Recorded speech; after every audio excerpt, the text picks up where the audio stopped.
Po mga kapraps, pupuntahan po natin ngayon ng isang property na for sale dito sa bayan ng Kalawan, Laguna. Ayan lang po ang sementadong kalsada mga kapraps. Tapos ang distansya nito sa main road ay wala pa pong 2 minuto. Napakalapit ng mga kapraps. Pasok na po dito ang sasakyan. Bali ang property na i-offer ko ngayon sa inyo ay isang farmland. Ito na po mga kapraps, yung may kawayan na yan, yan na po mismo ang property. Tapos gilid lang din po siya ng kalsada. May kalsada pa dito. Ito yung simula ng property mga kapraps yan. Yang may puno ng mangga na yan. Tapos diretso po yan hanggang doon. Diretso po yan hanggang doon mga kapraps. So yan, pasok tayo. Bali ang sukat ng property na i-offer ko sa inyo ngayon ay 2.3 hectares. So dito nga po sa bayan ng Kalawan, Laguna. Dito sa frontage o sa harap ng property may puno ng mangga ito. Tapos yan, marami itong mga tanim mga kapraps. Dito may lansones, may kaimito. Tapos mayroon ding mga puno ng kawayan. At mayroon pong mga puno ng saging. Okay, pasok tayo mga kapraps. Ikutin natin ang property.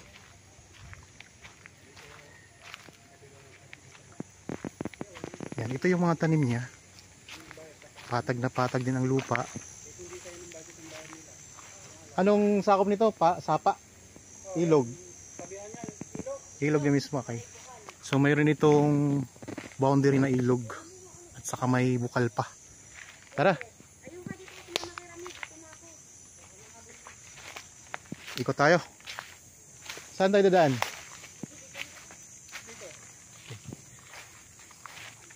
Yan, may mga puno ng kaimito, malaking kaimito. Tapos mga rambutan, may mga kakao.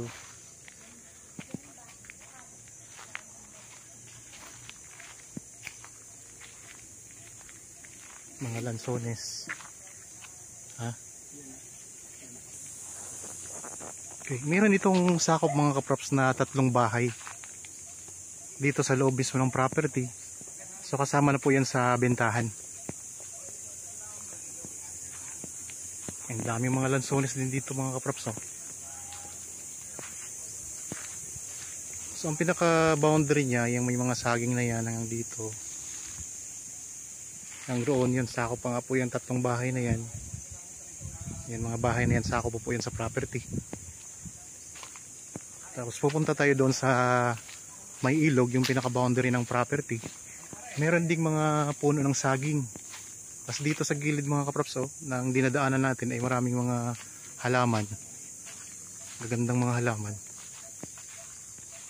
Tapos marami ding mga rambutan. Daming rambutan mga kapraps. So farm lot ito.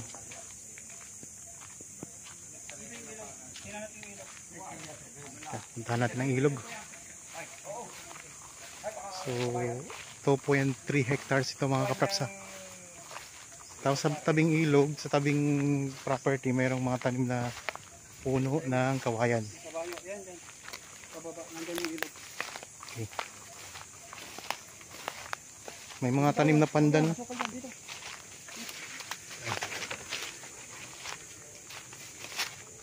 Meron ding mga puno ng avocado at may langka. May mga langka. Mga puno ng niyog. So, maraming mga prutas mga kapraps. Ito yung mga puno ng langka. Puno ng langka. Tapos may kawayan dito sa gilid ng ilog. Ito na yung ilog.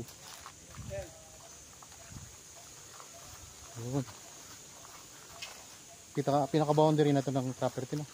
Ilog. Oh, ilog. Gilid lang to. Nandun pa. Mahaba pa yung ano.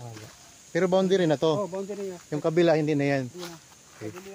So ito na yung pinaka-boundary mga kapraps ng property. Ilog. So mahaba ang ano nito, ang pinaka naka-front sa ilog. Kasi 2.3 hectares ito. May bukal pa ito. Saan banda yun? Doon. So pupuntahan din natin. Tapos dugtong natin yung bukal. Okay, puntahan natin yung ano. Meron pa pala itong sakop na bukal. Ang bukal sakop mismo ng property. Ayun. So mga kapraps, mayroon tayong titingnan ding bukal. Sakop na mismo ng property yun. May mga puno din ng mahogany pala dito. Yan, may mga puno ng mahogany mga kapraps. Mahal po yung mahogany. Ang standard na sukat niyan ay nasa 10,000 daw. 8 hanggang 10,000. Tapos pupuntahan natin yung bukal. May mga santol din pala na tanim. Yan yung mga sakop na bahay. Pwede kayo dito mag-alaga ng iba't ibang alagang hayop. May alagang kabayo.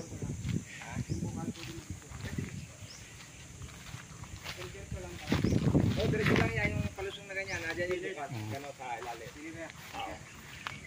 Puntahan natin ang bukal. Dami palang mga rambutan ano. Ang dami rambutan to, tsaka lang pulis. Ito kasama to no. Tama pa yan. Mga kaprops, ang dami mga rambutan no. Tapos may santol. Mayroon pa kayong papaya. Mga papaya, may mga santol. Saging.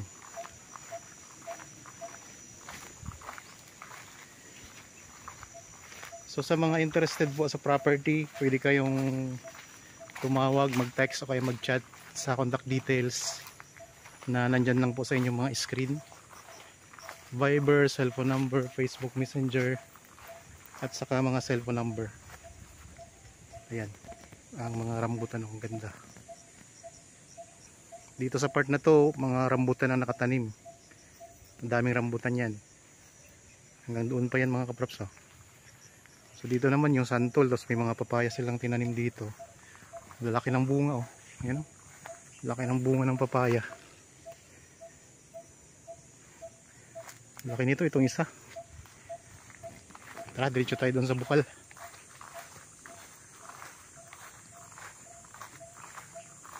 Ang korte ng lupa ay ano siya, rectangle mga kaprops.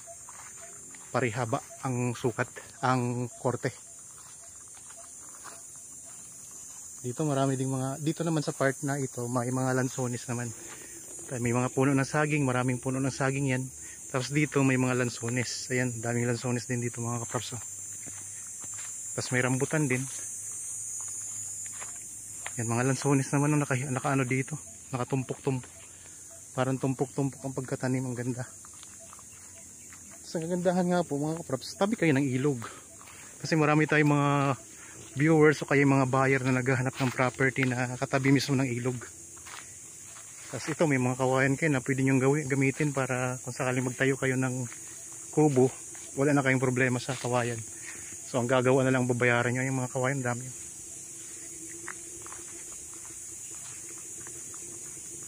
Yan, dito na tayo sa bukal.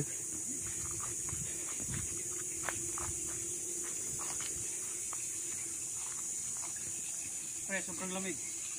Subukan. Starring ka dito. Ha? Starring ka dito. Sa video. Alam, haliwa. Yan ang bukal. Ito ang bukal mga kaprops. Pwede itong inumin, di ba? Yan, pwede itong inumin mga kaprops. Ang linis ito. Tingnan nyo mga kaprops. Yung lupa mismo ay mayroong bukal. Mayroong tubig na umaagos. Ayan, ano ko lang ha. Ayan. Maganda mga kaprops. So mismong nasa ano,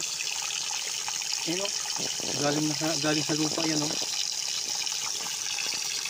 Tapos ito, tapos dito may ginawa silang, may nilagay silang tubo para kung gustong uminom, yan, mag-igib, hindi na sila mahirapang mag-igib.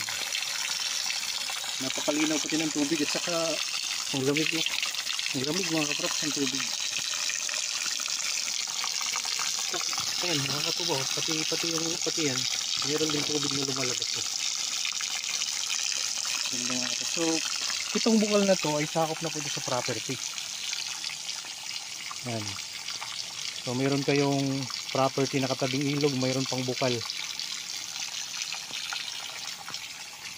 Tapos ang daming mga tanim na prutas. So, kung gusto nyo makita ito ng personal, pwede kayong mag-chat o kayo mag-text o kayo tumawag sa details na nandyan sa inyong mga screen mga kaprops. Yan na po ang ilog mismo, katabi ng property.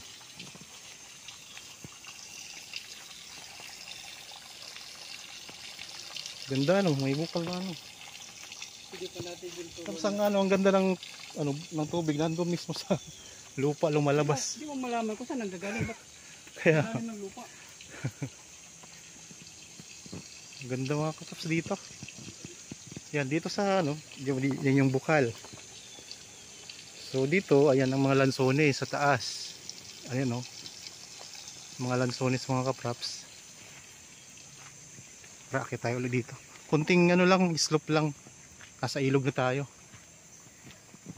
Diretso pa yan doon? Diretso pa tayo doon mga Malakas po kasi 2.3 hectares.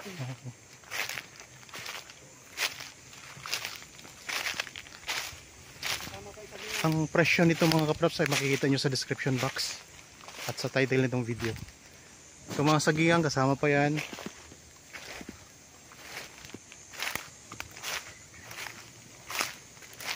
Ayos na ayos mga kapraps.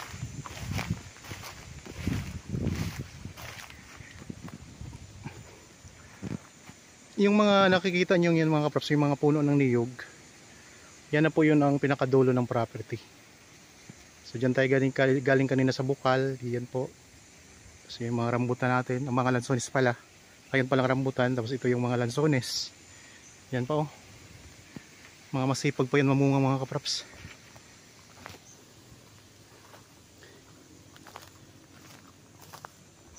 So mayroon po akong Facebook page, like po mga kapraps sa mga video doon at saka follow naman po para madagdagan ng followers ko. Kasi nagpo-post din kami doon ng mga property. Yung mga short videos lang po mga kapraps para mabilis agad namin maipost.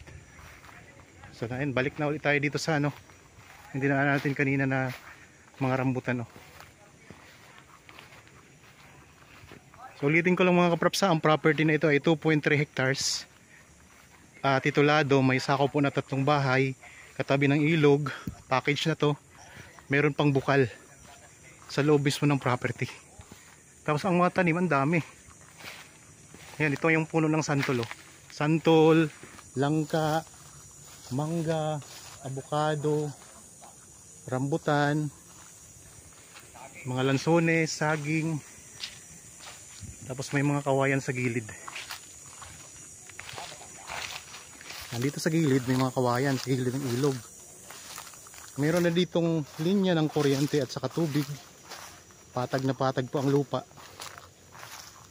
So ang gandang property mga kapraps.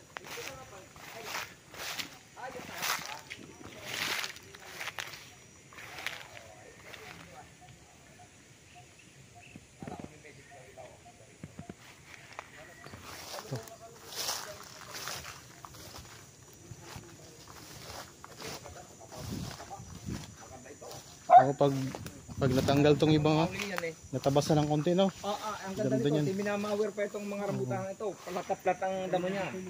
Napakaganda nito. Yung teka. Ay naku. Ay okay na. Yan, pwede ka dito mag-alaga ng mga manok mga kapraps sa panabong lang.